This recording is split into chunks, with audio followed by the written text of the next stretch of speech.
Very Bad Wizards is a podcast with a philosopher, my dad, and a psychologist, Dave Pizarro, having an informal discussion about issues in science and ethics. Please note that the discussion contains bad words that I'm not allowed to say, and knowing my dad, some very inappropriate jokes. I never understand those people who say I have no regrets. You know, it's incomprehensible to me. What are you? Mine are as countless as the sands of the desert. The great boss has spoken.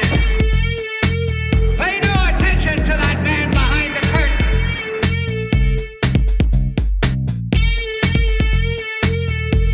Who are you? Who are you? A very bad man. I'm a very good man. Good man. They think deep thoughts, and with no more brains than you have. Pay no attention to that man. Anybody can have a brain. You're a very bad man. I'm a very good man. Just a very bad wizard. Welcome to Very Bad Wizards. I'm Tamler Summers from the University of Houston. Dave, Donald Trump has been elected once again as President of the United States, this time with a much bigger victory. Political analysts are still poring over the exit polls to figure out why this happened, but there's a general consensus building that it was you. When you jinxed Kamala in our recent AUA on Patreon with your confident prediction that she'd win handily. How does it feel to be personally responsible for 4 more years of Trump? I so thought about it afterwards. I was like, oh, man. I was like, Tamler's for sure convinced that I jinxed the election. You're not the only one. No. After that Seltzer poll. It just gave everybody the fucking nectar that we were thirsty for. The sign that it had really just swept the nation was that you asked me about the Seltzer poll, that you even knew about it. In any case, I hope you didn't bet too much money on Predict It based on the Seltzer poll. I didn't put any money on the markets, but I'm glad I didn't. I would have lost a lot of money, I think. Looking at the results, it's kind of crazy. Like, I almost think we probably did fake the results last time, right? Given this. Yeah.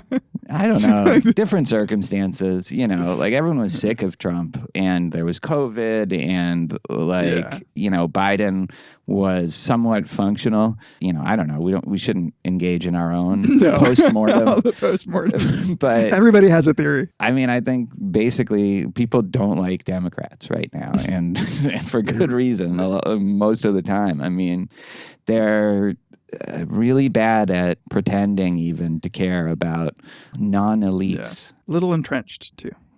Yes, a little bit in the bubble. Did you see the MSNBC clip afterwards where, like, Joy Reid, who I guess is one of their things, was saying she ran a flawless campaign. She had Queen Latifah, who she never endorses anyone on her side. She had the Swifties. Like, you can't do any better than that. And nothing that was true yesterday about how flawlessly this campaign was run is not true now. I mean, this really was an historic, flawlessly run campaign. Queen Latifah never endorses anyone. She came out and endorsed. She had every prominent celebrity voice. She had the Taylor Swift. She had the Swifties. She had the Beehive. Like, you could not have run a better campaign in that short period of time. And I think that's still true. And it's just like, why do you think people don't like Democrats? Hey, LeBron endorsed her. Yeah, no, I know. Some of the least likable people endorsed her. Hillary, LeBron. Oh, God. Liz and Dick Cheney. We can't forget how much she courted the attentions of Liz and Dick Cheney. Nice work, libs. Good job, David. Don't blame me. I mean, it is I voted for exactly your fault. Not that what's coming is going to be an improvement on that, because I definitely don't think so. But man, if Bernie had just been allowed to win in 2016, he would have ended his 2-term presidency right now. Yeah. Right now. Yeah.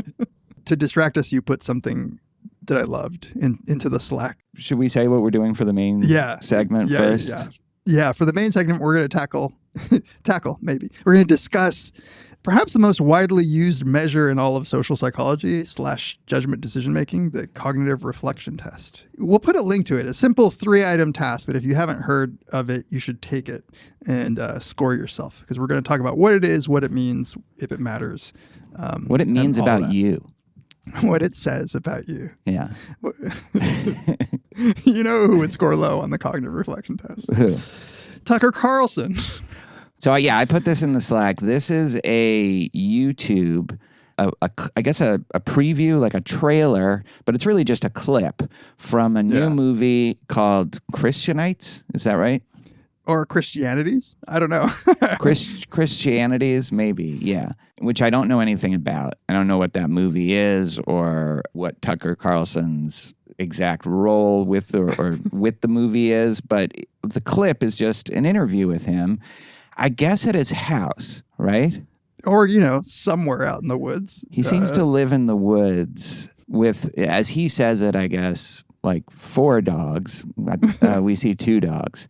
But yeah, so he describes as they're talking, and it's definitely staged as like, oh, this is just a conversation that we're having. I had you over to my house, a profile or something like that, even though it's not because it's from this movie. But in it, he reveals very casually almost that he was attacked by a demon at night. He wrestled with the demon like Jacob at night, although it wasn't. Jacob wrestled with an angel. Angel, yeah. This was, it's Tucker Carlson. They're not sending him angels probably. But in this case, it's demon, yeah. So the way he describes it is that he was sleeping in his bed with his wife and 4 dogs.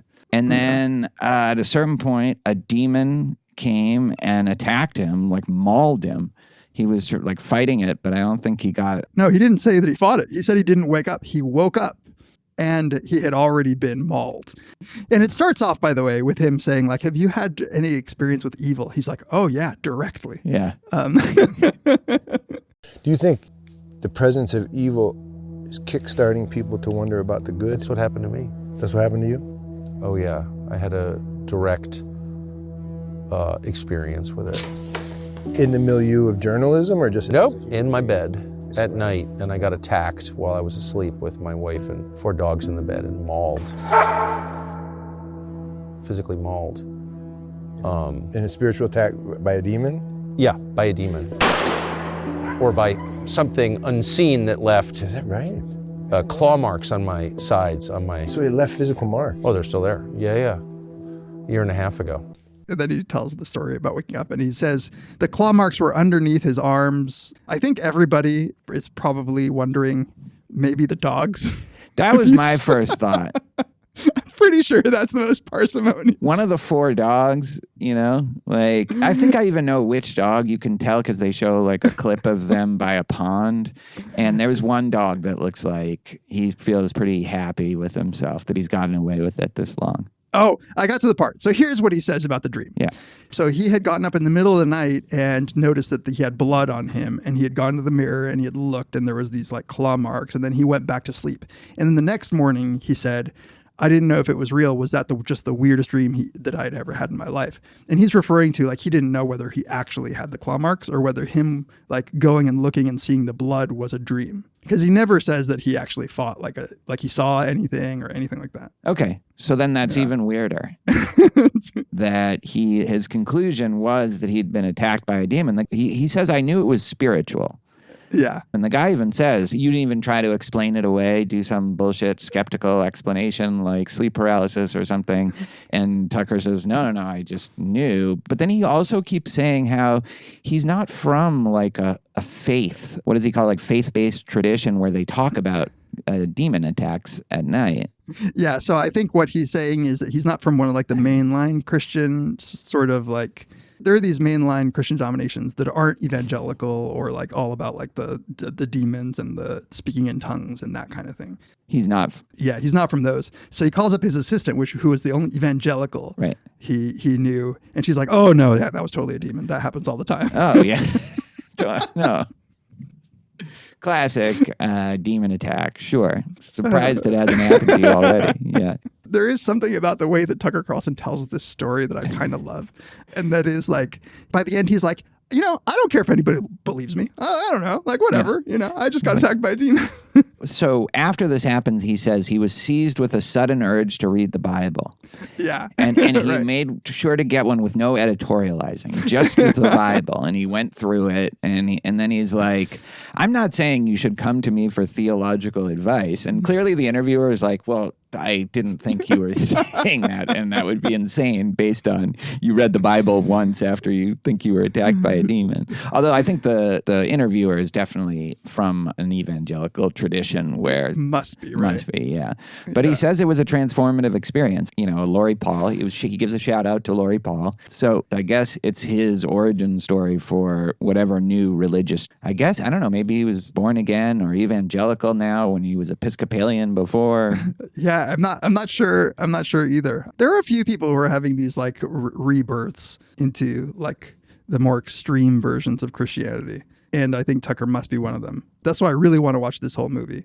But I love how he's just like you said, I don't want a Bible that editorializes. He's like, I'm going to go straight to the Bible. He said he read it and he reread it. And I love how like lacking in information, like closing yourself off to whatever anybody else has said about the Bible is the truest way of assessing truth. And in fact, he takes a couple of shots at pastors. Like he's like, I don't like them. He's like, it's sad to say, but I don't think they're good people. The whole way he talks about it is very strange. Like, it almost feels like it just came up. Like he wasn't going to bring it up, but now that they've talked about it, but now he's a little embarrassed. He doesn't want to convince anybody that it really happened. Yeah. He doesn't want Don't come to me for theological advice. He doesn't even say like just reading the Bible, what he took away from that. Not in the clip anyway. It's just he did it. Yeah, like it's very strange shot though. Like it's very eerie. Like it's in the woods somewhere. He's like in his LL Bean like hunting gear and intersplices like him like with a gun shooting at things. Yeah. Which I only assume are demons that are coming for him in that moment. He's pretty cagey about it. Like, he's like, I don't understand it. He's like, you didn't try to explain it away with some scientific. He's like, no, because it doesn't make any sense. And at first you think, oh, like the only thing that makes sense is a demon attack. But then he's like, no, I still don't understand it. It's like, so how are you so sure it's a demon? But I also love the absolute sincerity with which he opens the story with that he's sleeping with 4 dogs and that's not like the first hypothesis that jumps to mind. Right. One of your dogs gone. He didn't even think, incredible. like, he said, like, I didn't scratch myself. Yeah, he's like, I don't have any nails. And then he just does this weird laugh, like. No, they're actual claw marks. And I sleep on my side, so I wasn't clawing myself. I don't have long nails. And they didn't fit my hands anyway. But yeah, that happened. And he's like, the claw marks are still there, which I thought was going to be, he's going to lift up his shirt and show us or something. No, yeah. No, nothing. Yeah. You know what I would like? I would love for a demon to come and claw me at night. Why? It would strengthen my faith. It would give me something to believe in. Well, I'll see what I can do.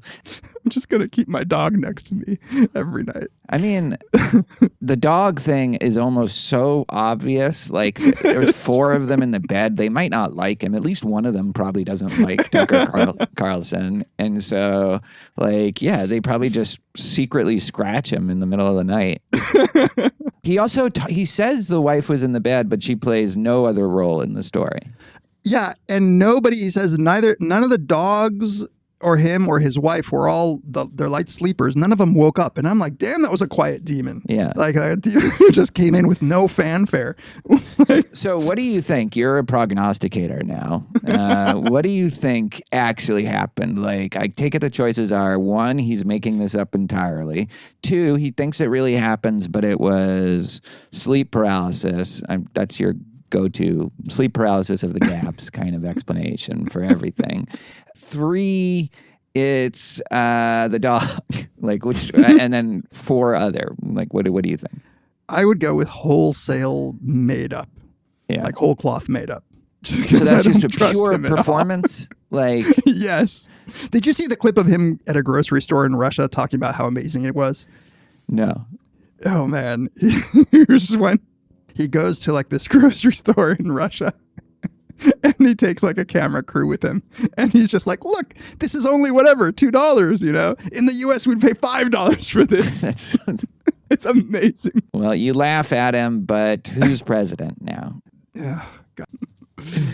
All right, let's get back to talk about the cognitive reflection test and the construct it purports to measure.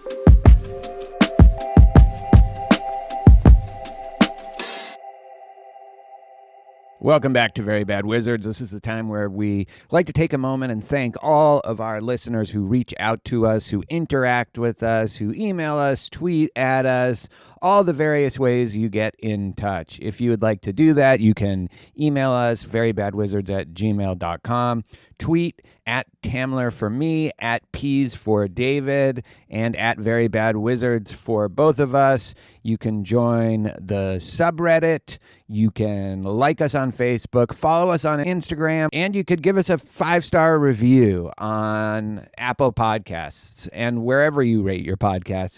That helps other listeners who might enjoy this podcast find us. So thank you. We read all our emails still. We can't respond to very many of them, but we really appreciate getting a chance to know how you feel about the show or a particular episode, or if you just want to say hi. If you would like to support us in more tangible ways, you can go to the support page on our website. There you'll find swag, you'll find a bunch of different ways, but the main one now, and especially now that we don't do advertisements anymore, is our Patreon. And I want to make a brief announcement now, and we'll have a more complete announcement next episode, but we're making a few changes, very minor changes for the Patreon. The big change that will affect everyone here, whether you're a Patreon supporter or not, is soon the archive of the show, the archive being defined as the first 200 episodes, will only be available for our Patreon supporters. Everyone will have access to our last 100 episodes, but if you want to go further back than that, you will soon need to become a Patreon supporter. The other things you'll get by becoming a Patreon supporter is access to all of our bonus episodes, access to all the volumes of David's Beats, and he just posted another one for everyone on Patreon. At $2 and up per episode, you get the bonus tiers, you get the ambulators, you get Overton windows, you get all of the various other miscellaneous bonus episodes that we've done over the years, and we have done a ton. You also get the David Lynch series. Up one more tier, you get, in addition, our Brothers Karamazov episodes. 5 episodes, deep dive on the Brothers Karamazov. And, of course, at the $10 and up tier, you get to ask us a question every month for our monthly Ask Us Anything episode, and we will answer them for you in video form and audio form for everybody else. One last note for our Patreon supporters. Patreon is making us go on a per-month basis rather than on a per-episode basis. Basically, this will, with one exception, not really change anything because we always do 2 episodes per month. So basically, if you're at the $2 tier, that would be $4 a month. If you're at the $5 tier, that would be $10 a month, etc. The one change we are going to make is to bump up the $4 a month tier to $5 a month. You'll have plenty of notice about this. It won't go into effect at least until January 1st. At that level, you will have access to the complete archive of all of our episodes, bonus and non-bonus, and, of course, any future subsequent bonus series. And we're definitely taking suggestions now that we're winding down. We're almost at the end of the ambulators. We are definitely taking suggestions for what to do next. We have a lot of different ideas, books, maybe a noir series, maybe another TV series. So please send in your suggestions. Thank you so much to all of you for supporting us. It really means more now than ever before. We're happy with the decision to drop advertisements. It just makes us appreciate the support we get from all of you even more. All right, let's get back to the episode. Okay, let's get to the main segment today. All right, just a little bit of background. I know that in the past we've talked probably a bunch of times about this very popular family of theories in psychology that we often just lump together as dual process theories. These are approaches that characterize human cognition as consisting of two kind of different sorts of processes. And there's been a lot of these theories, and they have a ton of different names, which is a bit annoying, like heuristic versus systematic, intuitive versus analytical, central versus peripheral, associative versus rule-based. And weirdly, the one that's become the most popular, maybe because Kahneman, are system 1 and system 2, where system 1 is the intuitive and system 2 is the deliberate systematic. But what all of these theories have in common is that, again, they present one way of thinking as conscious, slow, deliberate, rational, effortful, rule-based, and the other as a fast, intuitive, heuristic, associative, sometimes emotional or unconscious way of thinking. So like we're in two modes. And these dual process theories have been dominating the literature in social psychology and judgment and decision-making for like 20, 30 years now. But by and large, people have thought of these really as descriptions of everybody, as like these two universal processes that we all use. And they've paid less attention to like individual differences to rely on one way of thinking versus another.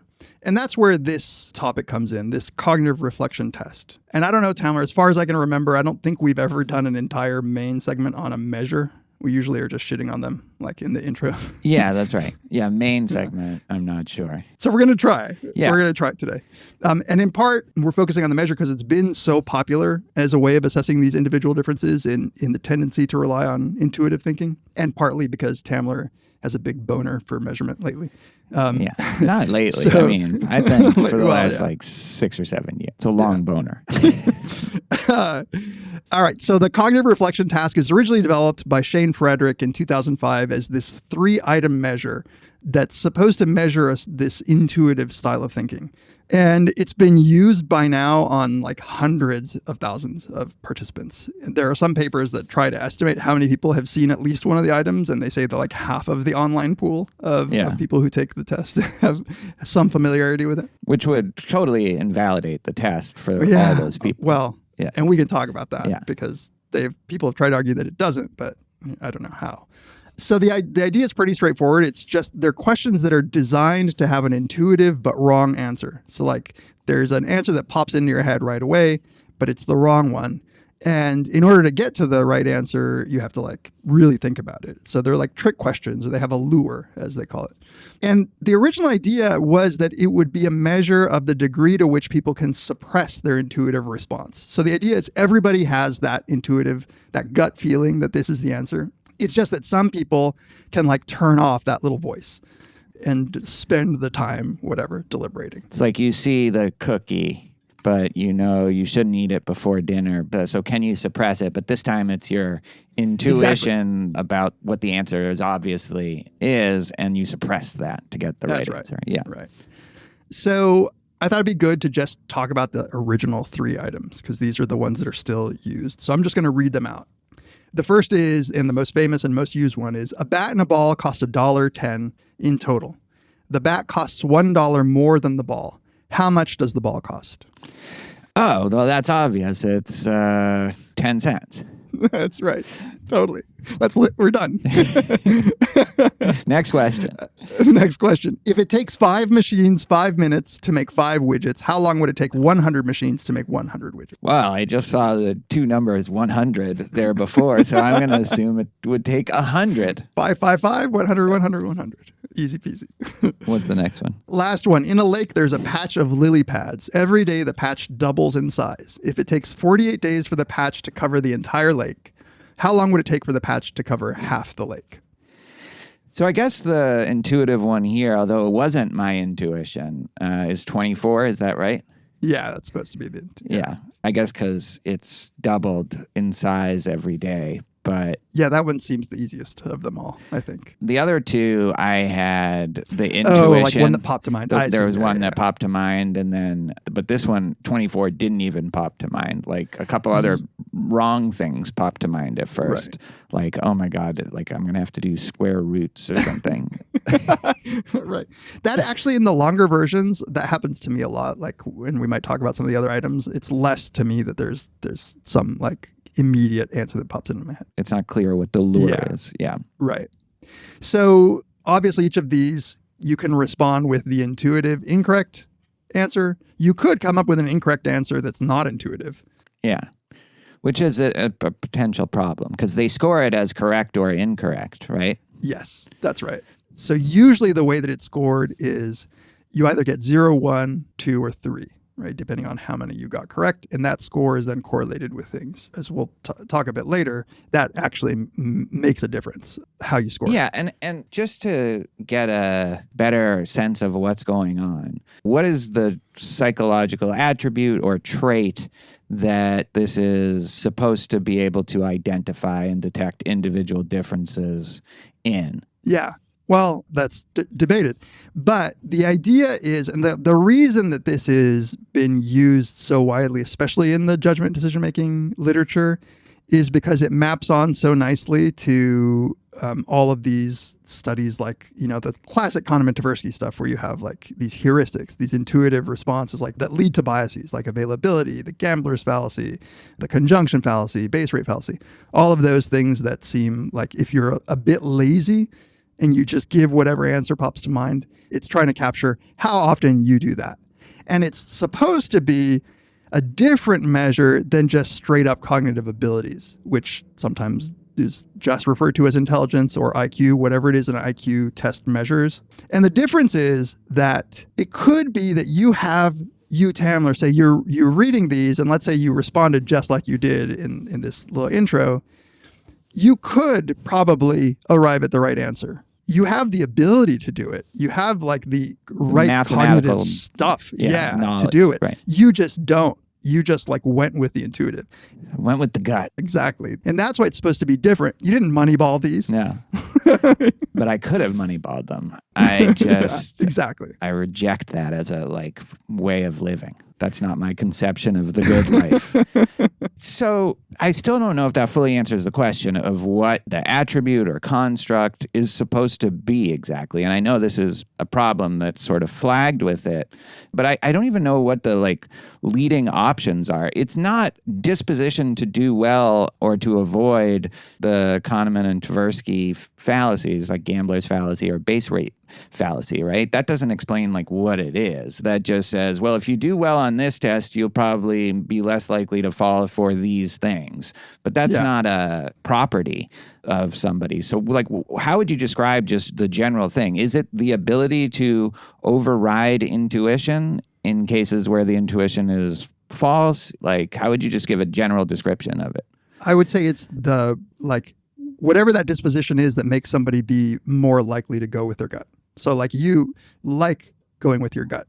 You think that that's actually a good thing to do. So going with your gut on more times than not is, if they're measuring what they say they're measuring, whatever you call it, some people call it cognitive laziness. Some people might just refer to it as intuition.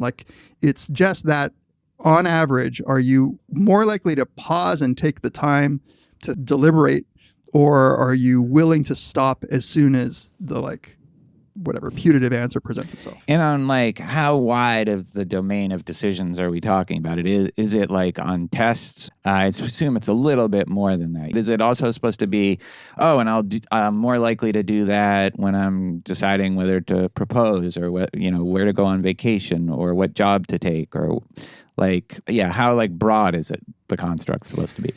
That's a good question. And the only answer is really, what has it been shown to be associated with that makes sense under this conception? And so what people have tried to show, I don't know if anybody's done it with your willingness to choose one job over another based on your gut response to it, but they've done it for all of those heuristic things like the base rate fallacy and all that. They've done it for religious or supernatural beliefs.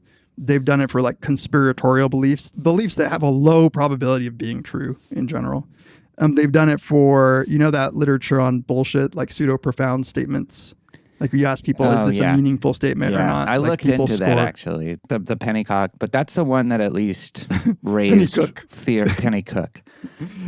He's my colleague, but we laugh a lot because everybody calls him Pennycock. It does seem like his name should be He should just legally change it. I have in my notes Pennycock. That's a penny cook. Yeah, the pennycook. But I mean, like, with some of those things, the pseudo-profound, that doesn't seem like, oh, I'm going with my gut by thinking that statement is profound. And religious belief also, not necessarily like I'm going with my gut and being religious. Yeah. So, like, that makes it kind of more confusing what exactly it is we're talking about. It is confusing. And Pennycook himself has written papers on where he says, look, like maybe intuitive isn't the right way of describing religious beliefs. Because like there are people who would actually describe many religious beliefs as completely non-intuitive. And so what does it mean if the CRT, this test, is predictive of like how likely you are to believe in that you were scratched by a demon at night?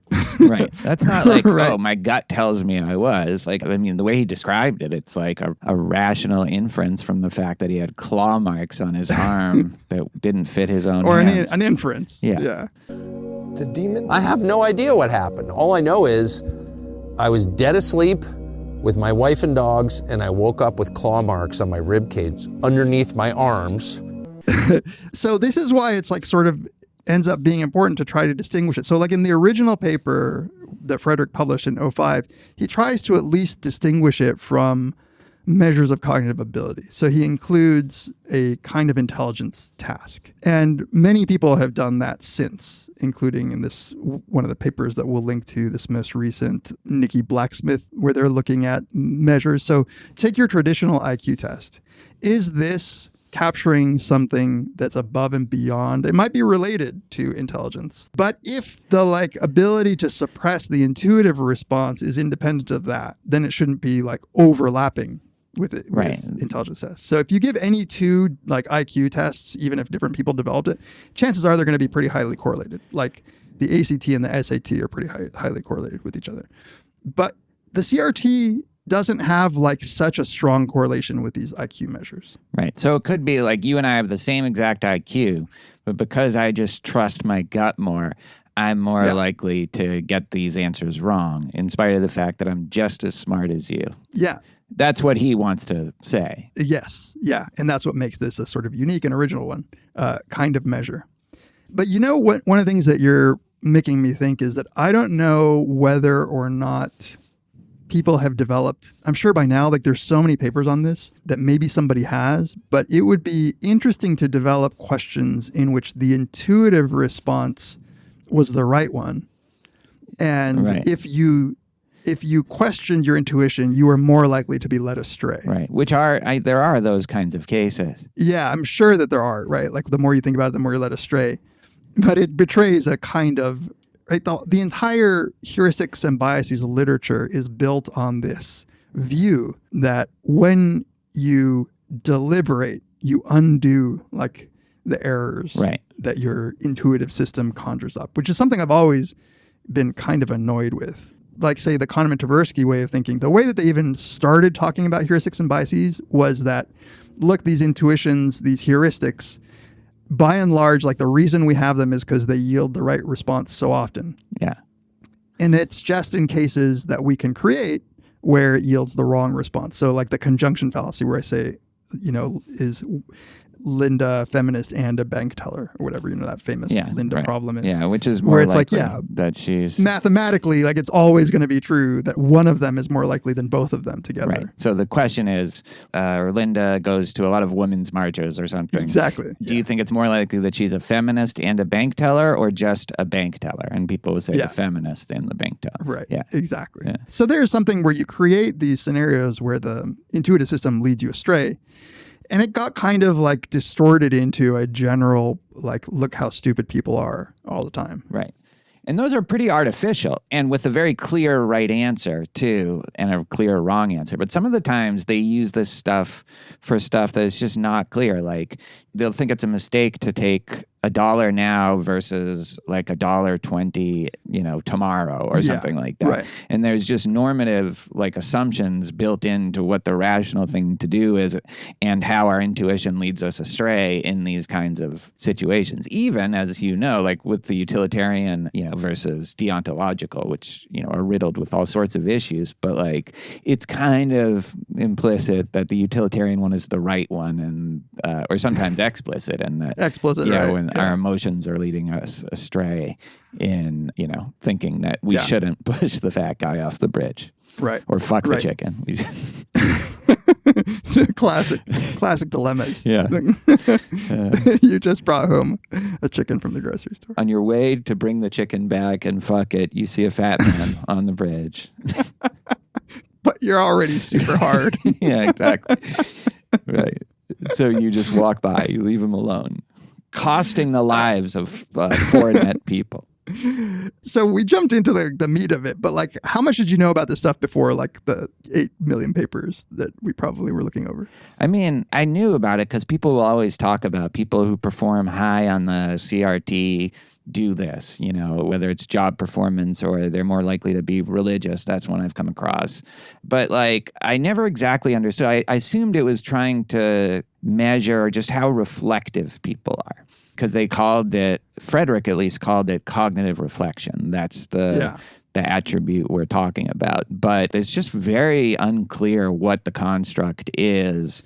And there hasn't been much attempt to define it or to sort of wrestle with some of the ambiguities. And the one I wanted to ask you about is, so she says it confuses the processes or the mechanisms at play with the ability that we're talking about. So sometimes it's talked about as an ability, to just override your intuition when it'll lead you astray, I guess, would be the ability. But other times it's spoken of in more theoretical terms as part of this process where the intuitions are activated, and then sequentially after that, the reflection goes, "Hey, hold on there, big dog. Let's take a second and figure out what's going on here." Right. I was trying to wrap my head around that specific thing that do you actually have the quote in the paper, like where she says that?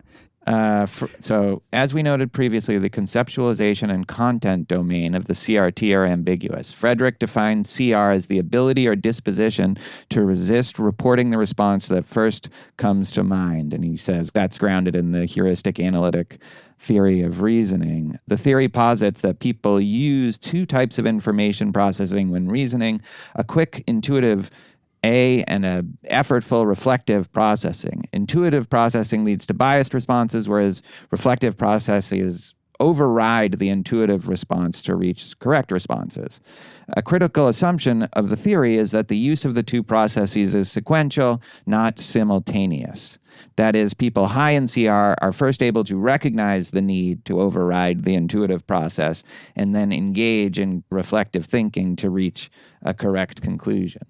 Yeah, I'm not sure if that's the objection that you were referring to, but this is at least one of the issues that Blacksmith has, which is you can think of the tendency to rely on intuition and then the ability to reflect. And the CRT, one of the problems with this as a measure is that it's sort of measuring 2 things in one question. And whenever that happens, then you have to do some work to try to tease apart what's going on. Is it that people are high in reflection, like reflective ability? Right. Or is it that they are low on intuition? Because those 2 things are independent. And that's why they make it a point in their paper to separate into 3 ways of answering. So the intuitive incorrect one, the non-intuitive incorrect one, in which presumably people aren't relying on their intuitive response. They just get they're just getting it the wrong. Math problem wrong. They know it's Exactly. a math problem. And then getting it right. So they create a score based on how much intuition is being relied on versus how much reflection is being done. And so now for any given person that takes a bunch of these items, you have 2 metrics, right? One that's like how high or low are they in their tendency to be intuitive, and then one on how high or low are they on the reflective ability. And then because they're interested in figuring out if these are 2 different things. And what they end up finding is that those two are pretty highly correlated with each other. So even though they're conceptually independent, they're pretty highly correlated. They're like 0.87. It's a really high correlation with each other. So then presumably there aren't a lot of people who get the incorrect but non-intuitive answer. Yeah. But here's an interesting thing. So there are all these measures that just straight up ask you, how likely are you to go with your gut? Right. So they'll ask you a series of questions, like almost like a personality test. Like when I'm faced with a problem, I like to go with my gut. Or like I like to really think carefully about every decision I encounter. Right. So you ask a bunch of those questions and now you have like a thinking style questionnaire. Yeah. And those, it turns out, aren't related at all to scores on CRT. You would think that the people who go with the intuitive response also would say, I am the kind of person who relies on their intuition. Right. But it doesn't. Like, and I'm not sure why. Like, maybe self-report is just a shitty way of assessing this stuff. Or maybe these tests are a shitty way of assessing this stuff too, right? Because all they are measuring how you do on a very specific kind of test. And even when you're comparing it to Kahneman and Tversky, it's like those are very similar kinds of fallacies, the same kinds of mistakes. But to the extent that it generalizes to how intuitive you are in general, I mean, that's what we were talking about at the beginning, right? Like, I think people might be reporting not how likely am I to be careless on a test, but how likely am I to, rely on my gut and decide to leave my wife for this nice, this beautiful waitress. Yeah, to go to the French Polynesia. Yeah, exactly. Yeah, you're right. And so I think, what are the chances that when you ask somebody, do you go with your gut, they're thinking, well, I know that like I go with the first answer on trick questions all the time. Right. I know that when I go on Mechanical Turk to I don't think that somebody who's taking the CRT is thinking, yeah, I went with my gut. Right. On these. They're thinking, I got the right answer. The mistake they're making is that this is an easy question. Right. Not that they were lazy, Right. And careless, like on a test. How does this just differ from carelessness? Yeah, like laziness of some sort. Yeah, laziness of some sort that just is captured by the fact if there is some kind of trick that you're likely to fall for it because you just don't give a shit or you don't pay too much attention to these kinds of things. Right. So, yeah, and I do think, it's not surprising that there's not much correlation with how intuitive they think they are because that's part of these, the issue with this literature in general, right? It's the extent to which it generalizes because the kinds of scenarios like the framing puzzles and things like that, they're all very specific. There's something that only a kind of small sliver of people are exposed to. And so, of course, they'll more likely fall for it. But I guess the question is, to what extent does this generalize beyond getting the right answers in questions and tests? And the question of how you offer evidence for generalizability is tough, too, because if what you do is you just give the CRT and then a bunch of other measures, even like life decisions, like it might be correlated with, is it because of the processes that you think that you're capturing with the CRT? Right. Now, the CRT has this simplicity to it that seems very appealing, where it's like, oh, yeah, like the intuitive response it pops into my head. Do I go with it or not? But it could be measuring all kinds of stuff that's hard to put your finger on, right, including motivation to do well on tasks like this. Yeah. One of the bigger debates in this is this just numeracy? Is this just basic mathematical ability? Right. And you certainly need some sort of patience, motivation, mathematical ability, and maybe also that thing that is suppress your first response. Yeah, exactly. Like probably to someone who's mathematically sophisticated, they do use their intuition to solve it and they get the right answer. In the same way that like a chess master will intuit the right move, whereas someone else would have to reason their way to it and be lucky if they could get at it. But that doesn't mean that they're more intuitive. It just tells us that, they have enough experience with math to just see, that's the right answer, Yeah. Okay. There's a lot of things I want to say about my general beef with dual process theories that you point to, which one is, it doesn't make too much sense to me to try to characterize what a mathematician or a chess player is doing as either intuitive or rational. Right. Like that just doesn't make sense to me. Like, I think that obviously, if the problem is complex enough, like they're doing a whole shit ton of deliberation and they're being very careful. And they're also building all of their decisions on a host of intuitions that have been learned over time due to expertise. And so I don't know what the value really is in. I've gotten in arguments with people in my own department about, does it make sense to just lump these as two separate things? Just because you can create problems where you can separate these, does it actually mean that it's capturing decision making? And so what they'll say to me is, but like, obviously sometimes you think hard and sometimes you don't. And obviously sometimes you make mistakes in judgment and sometimes you don't. So like, doesn't it make sense that a measure that is trying to measure whether you're thinking hard would be correlated with whether you make a mistake? And that just seems to me to be missing a whole bunch of richness behind the cognitive processes that are. I agree. And it's a way of artificially kind of simplifying what is actually going on in it. And maybe that's the point of that quote I read earlier, is there is this idea that it's just like, okay, one train goes off the track, the intuition track, and then the other one is now trying to stop that train. And then once it realizes, oh no, that's going to lead me astray, now they set down to do the actual problem. And yeah, I mean, that's probably true for a lot of people, but it's definitely not going to be true for everybody.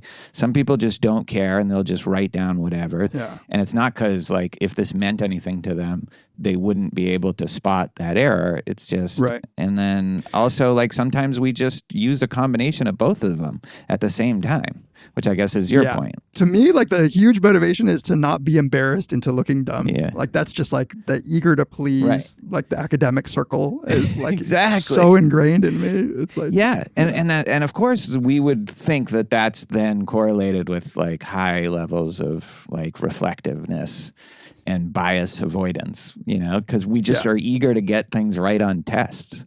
Yeah. So there's so many more wrinkles to this too. So Andrew Meyer and Shane Frederick have a paper that they published recently that I didn't put in the Slack. It's a massive data collection of essentially answers to the bat and the ball problem. Like, I think in this paper alone, they present 59 studies with 72,000 subjects. And they did variations of how they asked the bat and the ball problem. And they conclude, if I'm getting this right, sorry, Shane Frederick, if I don't, that the way that you ask the question and the kinds of questions that you formulate, you have this middle ground that isn't captured by the simplistic way in which it's been used. So it's changing just the wording that you use can lead to better or worse performance on this, meaning in the most charitable view that people's intuition is not an on or off switch and their deliberation isn't either or, but rather like there are just gradations of the extent to which people are using both of those things throughout. And random triggers that can make you use your intuition more. But it doesn't mean that you are an intuitive person. It's just, if different framings can affect that, it's sort of like, yeah, under some circumstances, give me a few drinks and I'll use my intuition more, or whatever it is. Right. And then there's another problem, which is you can do the problem such that you can test whether people endorse their intuition as right completely, or whether when prompted, they'll like be like, oh shit, no, that's right. That's probably not the right answer. Yeah. And that's yet another dimension of what's going on that the CRT doesn't capture. So there's a simplicity on the face of this measure that just does not adequately present the richness of all of the things that it might be measuring. Right? Yeah, which hasn't stopped it from being used.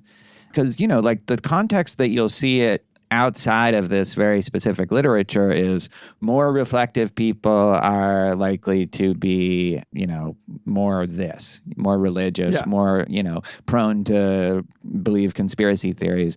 But like the thing that is allowing them to say that these people are more reflective or less reflective is just how they do often on just those, on that 3-question test. And so this is one of those things where a lot of the time the generalizability beyond this very artificial environment that these things are tested in, it's definitely not demonstrated, certainly not in any of the things that I read that you put in, but also like you said, it's not even clear how you would do it, because there's a lot of things where it's correlated with higher job performance, right?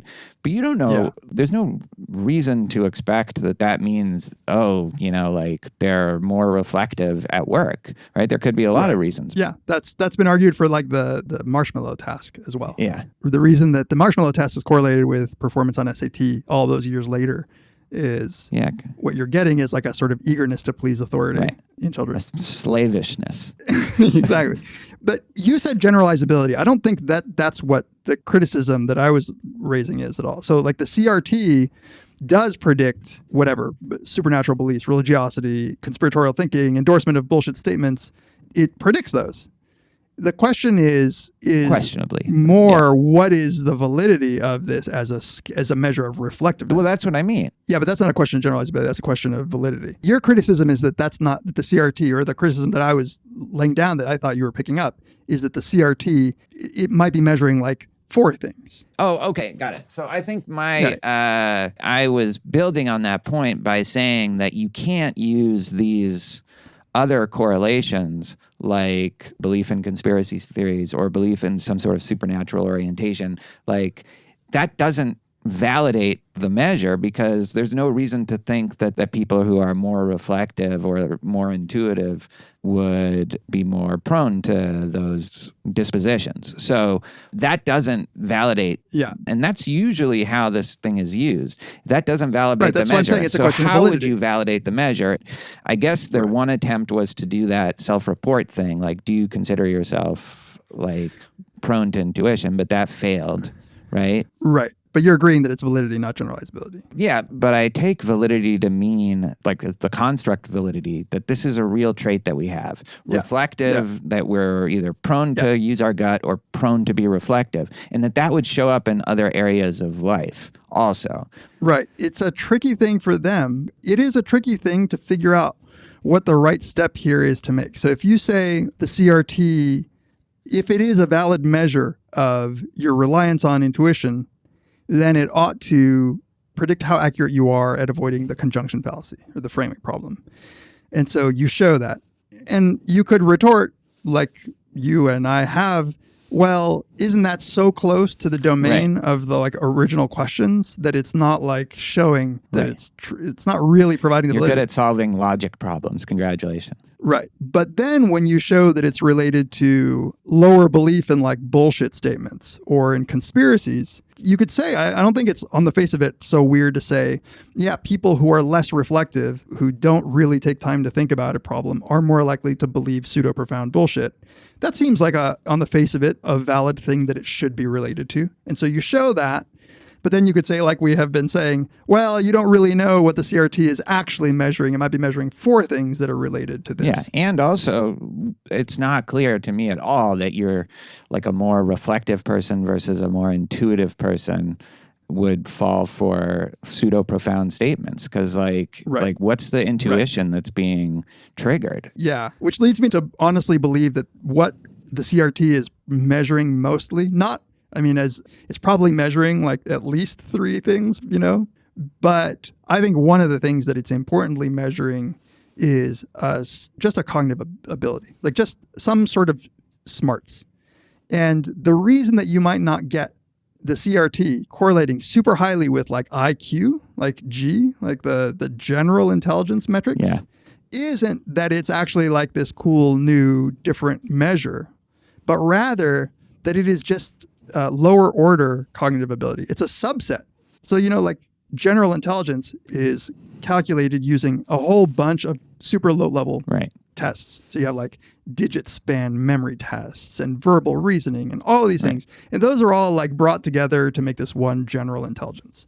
The more specific tasks are often better at predicting things out there in the world that are super related to it than the general thing. Right. Than like the combination of all. And so I think what Blacksmith is arguing is, look, this might just be like a more specific cognitive ability, but nonetheless, it's just another kind of intelligence test. It's no more, no less. And it has nothing to do with intuitive versus how reflective. Or like overriding or willpower to like, I think that's what she means by process, like disentangling the processes from the ability. The ability doesn't say how this thing gets done. It just says that it gets done. Yeah. But if you start thinking of it in terms of, oh, it's the property of being able to override your intuition then yeah. And it might not be that at all. It just might be like how smart you are in this particular way. So here's one piece of evidence that people have used to try to get at process. So the idea is, how long did you take to answer the bat and ball question? Right. And if the view that like you aren't overriding your intuition is right, then you should be faster when you go with the intuitive incorrect response than when you get the deliberate response. If it's just intelligence, though, or some other cognitive ability, like numeracy is what the big candidate is for what's going on, then you could take just as long and still get the wrong answer, still get the intuitive one. Right. So like it's not overriding. So that's their attempt at measuring process. And guess what? When I tried to look up what the real answer is, there's results that show that sometimes the people who fall for the lures are faster and sometimes it doesn't show that at all. It's like unclear. Yeah. It's totally unknown which one is right. Yeah. It is very conceptually confused. It kind of assumes a model of the mind. Takes us maybe a little far afield, but like in the original paper, right, it says it's motivated by the dual process theories that you were talking about. So, you would think then, that theory entails X, and I'm now trying to test as a way of trying to provide support or falsify that theory, but that's not what it does, because it doesn't really make a prediction. It's just the test and then saying that score. So it's also a little unclear how it relates to the overarching theory. And I guess precisely because it's like of all the other problems that we've been talking about, where we don't even know that intuitions or reflection is at play here. On. Right. We need is an MRI study. Then we could do it, because if the front part of the brain is lit up, then they're using their intuition, their amygdala. The last thing I can think of that's relevant is if it's really the lures part of the CRT that's doing the action, because that seems so inherently part of what this says it's trying to measure, like that intuitive lure. If we give people word problems that are like that, but that don't have an intuitive lure, are those just as predictive? And it seems as if there's some evidence that they are just as predictive. If you just give people these I forget what it's called, the belief bias, something or other, but it's giving people syllogisms that where the conclusion is valid but empirically wrong, and people do poorly at valid those. But unsound. Yeah, exactly those. Or you give them the affirming the consequent things, and they do bad at those. And those are highly correlated with the CRT as well. Again, get things like right in math and logic, Yeah, sorry, those are the intuitive ones. Those do have intuitive answers. But then when you give people just straight up word problems, they're really highly correlated with both of them. So when there's no lure. When there's no lure, that's right. So you might just be measuring test-taking ability. Or some kind of intelligence that's just part of intelligence. Right. It would be interesting if I'm sure this has been tried, but probably not successfully, but correlate it with how likely are you to fall for one of those spam, like Nigerian prince emails or something like that, Those the kinds of things would be interesting, but it would have to be how they really are, like how likely. So they really scam people. Yeah, you have to really scam them and keep their money. I want to do an episode on construct validity, because it really does seem like, as one of the papers says, like this hasn't had a real construct validity demonstration. Right, but then they do it, right? Kind of, yeah. You should just get Nikki Blacksmith on the But podcast. just generally construct validity. Like we could just take a construct, just go through how it's established and what it means. I know you're saying that so unironically, but it is literally like me pitching to you, let's do first order, like basic logic for an episode or something like that. No, but it's the most underanalyzed thing that you do in psychology, practically.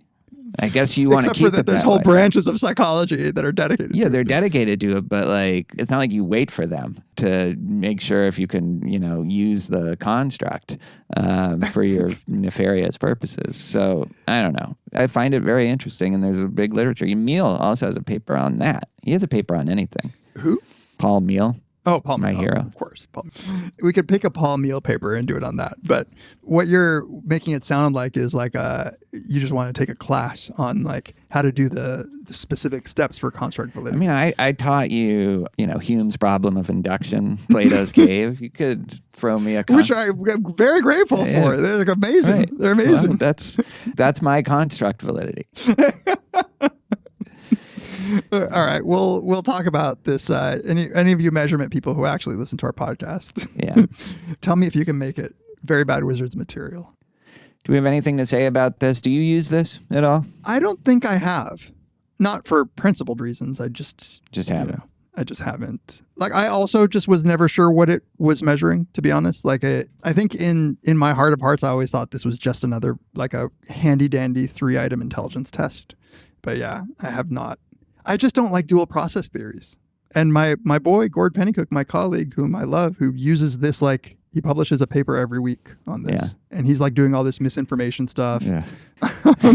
That's over. All this stuff about misinformation and like. It's interesting that you say that because I was talking to him yesterday. We have joint lab meetings together. And he was like, it really was the hope, like when I started doing this stuff, that like we'd be making a difference. And he's like, probably we haven't made like a bit of difference. Wow, that shows a startling self-awareness from a psychologist. We're more self-aware than philosophers. That's totally true. Touche. But yeah, I do think that whole like, we have to cure the American public. It's kind of related to this of their biases and their conspiracies, and like that's not working at all. I think it's safe to say. No, because they're dumber than we thought. Yeah, right? that's that's why they hate all of you. And I'm now part of the hated whitino, the Latino. Oh yeah, you voted for Trump. Demographic now. Yeah, so now You're out. Yeah. I'm one of the enemy. It's actually, I was like personally offended at the anti-Latino shit I saw you whites posting on Twitter after the election. It's true. There are a lot of Democrats that are just gleeful about like mass deportations now, I know. There are people that are just like, you voted for Trump. Your family's going to get deported. I'm like, fuck you. I didn't vote for Trump. It's every 4 years, the shock that Democrats express at the Latino vote going Republican is just like. But we had the Bayhive and we had Queen Latifah How's that possible? Queen Latifah. That's the example that even popped into your head. It makes me laugh so much. Well, that wasn't my example. That Queen Latifah popped into her head. It's hilarious. But she didn't know about your jinx. Like your jinx was powerful enough to override the Queen Latifah endorsement. I texted you, I'm never voting again. Yeah. Just reflect on your power also. All right, we've devolved past the CRT. Yeah. All right. Join us next time on Very Bad Wizards. The Cleveland boss has spoken. Pay no attention to that man behind the curtain.